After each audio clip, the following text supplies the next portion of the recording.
From my research of the Quran and Hadiths, I found a great number of verses that mention how Allah and Muhammad had a 20% share of all the plunder, booty, loot and slaves taken by Muhammad and his followers in their piratical raids.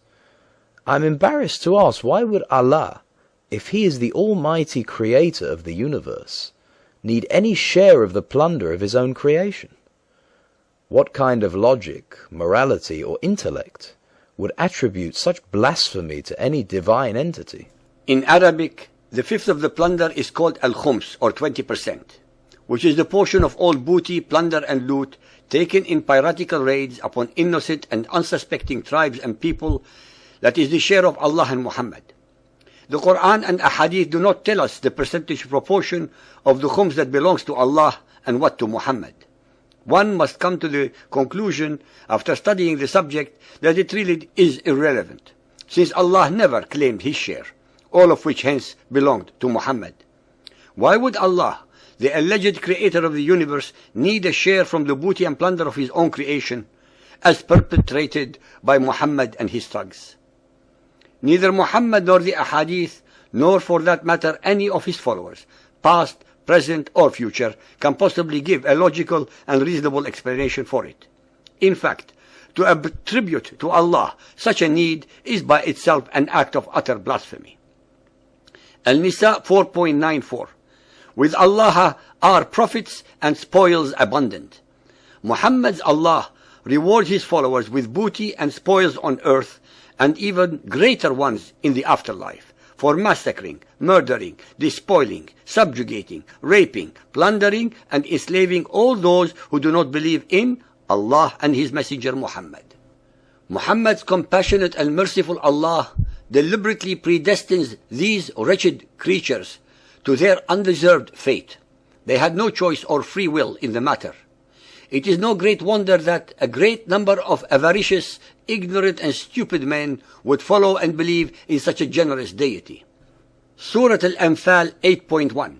They ask thee concerning things that are taken in spoils of war. Say, such spoils are at the disposal of Allah and the Apostle.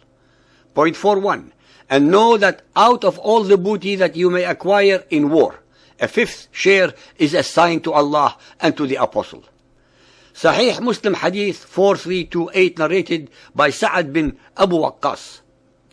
Musab bin Sa'ad said, my father took a sword from the khums and brought it to the Prophet and said, grant it to me. He refused. At this Allah revealed the Quranic verse. They ask thee concerning the spoils of war. Say, the spoils of war are for Allah and the Apostle. All the spoils of war are for Muhammad only, to dispense with as he wished. He invariably used the booty and plunder to bribe and entice pagan Arabs to join his cult and to buy weapons to fight with. As usual, a very convenient made-to-order verse descends from Allah to justify it by divine order. Sahih Muslim Hadith 4346, narrated by Abu Hurairah. The Messenger of Allah said, if a township disobeys Allah and his Messenger and actually fights against the Muslims, 1/5 of the booty seized therefrom is for Allah and his Apostle, and the rest is for you. Sahih al-Bukhari Hadith 5.637, narrated by Buraidah. The Prophet sent Ali to bring the khums of the booty, and I hated Ali. And Ali had taken a bath after a sexual act with a slave girl from the khums. When we reached the Prophet, I mentioned that to him. He said, oh Buraidah, do you hate Ali? I said, yes.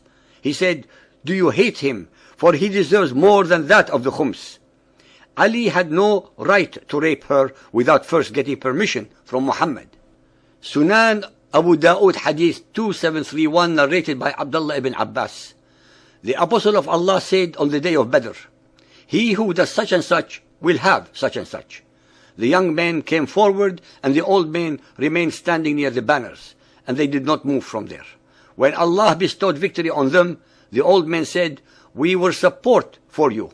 If you had been defeated, you would have returned to us. Do not take this booty alone, and we remain deprived of it. The young men refused to give, and said, the Apostle of Allah has given it to us.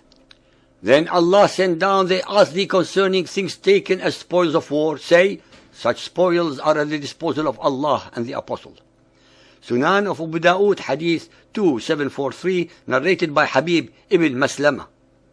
The Apostle of Allah used to give a quarter of the booty as a reward after the fifth had been taken off, and a third after the fifth had been kept off, when he returned. The so-called rewards that Muhammad was giving were not actually his to start with, not as a product of honest sweat and toil, but as a product of loot and plunder. Sunan Abu Dawood, Hadith 2737, narrated by Abdullah ibn Umar. The Apostle of Allah sent a detachment to Najd. I went out along with them, and got abundant riches. Our commander gave each of us a camel as a reward. We then came upon the Apostle of Allah, and he divided the spoils of war amongst us.